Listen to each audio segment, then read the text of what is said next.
اعوذ باللہ من الشیطان الرجیم پناہ مانگتا ہوں میں اللہ کی شیطان مردود سے۔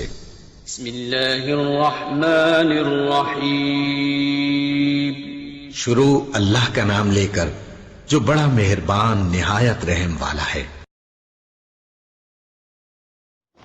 اعوذ باللہ السمیع العلیم من الشیطان الرجیم من ہمزہ ونفخہ ونفثہ بسم اللہ الرحمن الرحیم۔ آج ہم ڈسکس کریں گے آخری جو 3 صورتیں ہیں ان کے بارے میں، ٹھیک ہے، اور ترجمہ پڑھیں گے صرف آخری صورت کا۔ 2 فضیلتیں میں آپ کو بتا دیتا ہوں آخری 3 صورتوں کی۔ سب سے پہلی فضیلت یہ ہے کہ جو بندہ ان 3 صورتوں کو قل هو اللہ احد، قل اعوذ برب الفلق اور قل اعوذ برب الناس صبح اور شام کے وقت 3 بار پڑھتا ہے نا، اس پر جادو کا اور جادو کے متعلقہ چیزوں کا حملہ نہیں ہو سکتا۔ جادو کا اور جادو کے متعلقہ چیزیں کون سی مراد؟ نظر بد کا حملہ نہیں ہو سکتا۔ ویسے کوئی گزر رہا ہے، کوئی شیطان وہاں سے گزر رہا ہے، ٹھیک ہے، تو وہ بندہ کسی ایسی جگہ پہ ہے جہاں پہ بندہ جو ہے نا وہ مطلب پیک کنڈیشن کے اندر ہے، تو کوئی وہ شیطان اس پہ حملہ نہیں ہو سکتا، ہمراور نہیں ہو سکتا۔ وہ کوئی جننی وغیرہ جس طرح عاشق ہو جاتے ہیں، اس طرح کے معاملات نہیں ہو سکتے۔ اور اگر کوئی جو ہے نا وہ اپنا تکلف کے ساتھ آپ کے خلاف جادو کرنا چاہے تو پھر وہ بھی نہیں ہو سکتا۔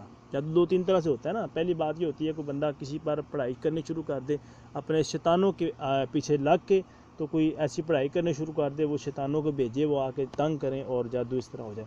دوسرا معاملہ یہ بھی ہوتا ہے کہ بندہ کسی جگہ پہ پیشاب کر دیتا ہے، یا بندہ باہر بیٹھا ہوا ہے، ویسے کوئی شیطان گزر رہا ہے، کوئی جننی گزر رہی ہے جو ہے نا وہ بد جننی، گندی جننی گزر رہی ہے، تو وہ عاشق ہو گئی یا وہ کسی طریقے سے جو ہے نا وہ اس طرح کے معاملات پہ ہو جاتے ہیں۔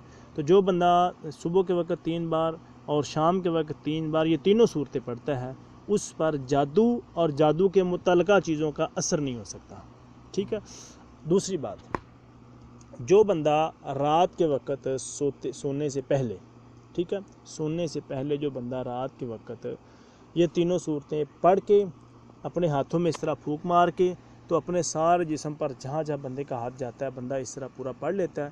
ایک تو یہ ہے کہ اس پر جادو وغیرہ کا اثر نہیں ہوگا، دوسرا یہ ہے کہ رات کے وقت اسے کوئی پریشانی لائق نہیں ہوگی، ٹھیک ہے۔ یہ 2 فضیلتیں ہیں اس کی بڑی مین سی۔ تو ہر جو ہے نا وہ اپنا فجر کے بعد اور ہر مغرب کے بعد روزانہ کوشش کیا کریں ان تینوں صورتوں کو ویسے پڑھ لیا کریں، اور رات سونے کے وقت جب آپ اپنی چارپائی پر جاتے ہیں لیٹنے کے بعد تو آپ 3 بار یہ تینوں صورتیں پڑھ کے، تو جہاں تک آپ کا ہاتھ جائے پھونک مارے، جہاں تک ہاتھ جائے وہاں تک آپ اسے پھرے۔ بلکہ صحیح بخاری کی حدیث ہے کہ جب اللہ کے رسول صلی اللہ علیہ وسلم بیمار ہوتے تھے نا، تو اس طرح کا نہیں معاملہ کر پاتے تھے، تو سیدہ عائشہ صدیقہ رضی اللہ تعالیٰ عنہ خود یہ دعائیں پڑھتی، تینوں صورتیں پڑھتی، اور اس کے اندر پھونک مار کے آپ صلی اللہ علیہ وسلم کے جسم پر ہاتھ پھیر دیتی بیماری کے ایام کے اندر بھی۔ تو اس سے معلوم یہ ہوتا ہے اگر آپ کے گھر کے اندر آپ کا ڈیڈ یا والدہ یا کوئی بیمار ہیں تو آپ ان کے ساتھ یہ معاملہ کر سکتے ہیں، ایک دم ہو جائے گا ان کو۔ اگر اس طرح کا کوئی جادو نظر بد وغیرہ معاملہ ہوا وہ ختم ہو جائے گا، اور دوسرا یہ سنت پر عمل بھی ہو جائے گا۔ تو آئیے اب ہم ڈسکس کرتے ہیں آخری صورت کو۔ 3 بجے 3 بجے پڑھ، پہلے ایک بار پڑھیں، پھونک مارنے کے بعد سارے جسم پر اس طرح پھیر لیں، ٹھیک ہے۔ اس کے بعد پھر دوبارہ پڑھیں، 3 بار پڑھ کے پھر اس میں پھونک ماریں، پھر سارے جسم کے اوپر پھیر لیں، پھر تیسری بار اس طرح پڑھیں۔ تو وہ سونے کے ویسے الگ طریقے ہیں کہ سونا کس طرح، جا کے چارپے کو کس طرح جو ہے نا وہ جاننا ہے، کس طرح سارے، یہ اس پر انشاءاللہ کبھی ہم پھر ڈسکس کریں گے۔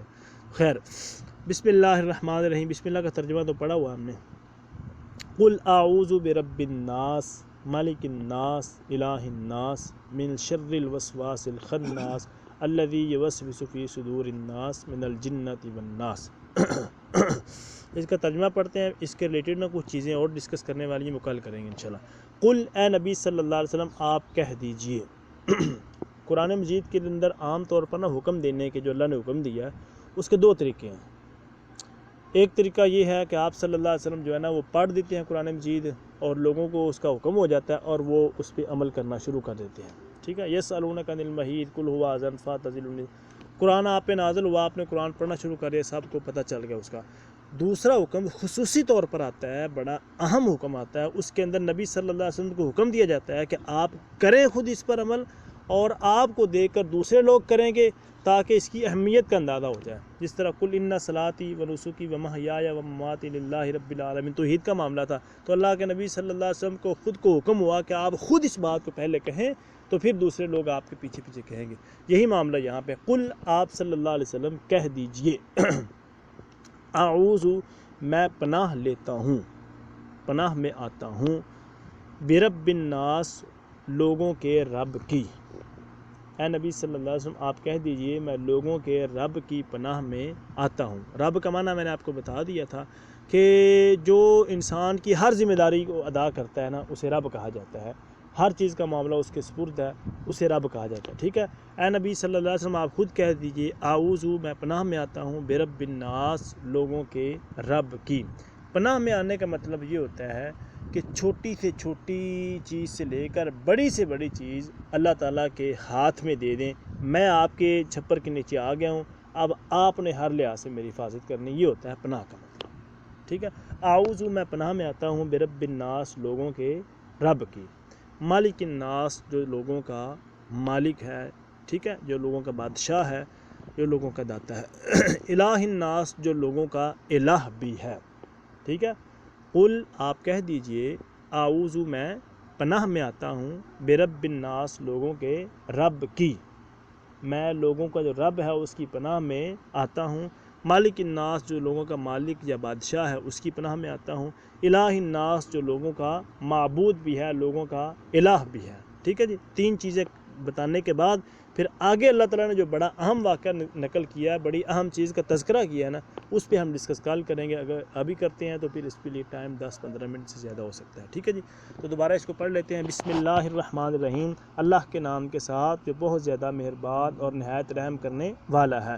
قل آپ کہہ دیجئے، قل کا مطلب کہ آپ کہہ دیجئے اعوذ میں پناہ میں آتا ہوں برب الناس لوگوں کے رب کی. مالک الناس جو لوگوں کا بادشاہ ہے. الہ الناس جو لوگوں کا معبود بھی ہے یا الہ بھی ہے. ٹھیک ہے جی، تو باقی اس سے پہلے اس کے بعد پھر ہم کل انشاءاللہ ڈسکس کریں.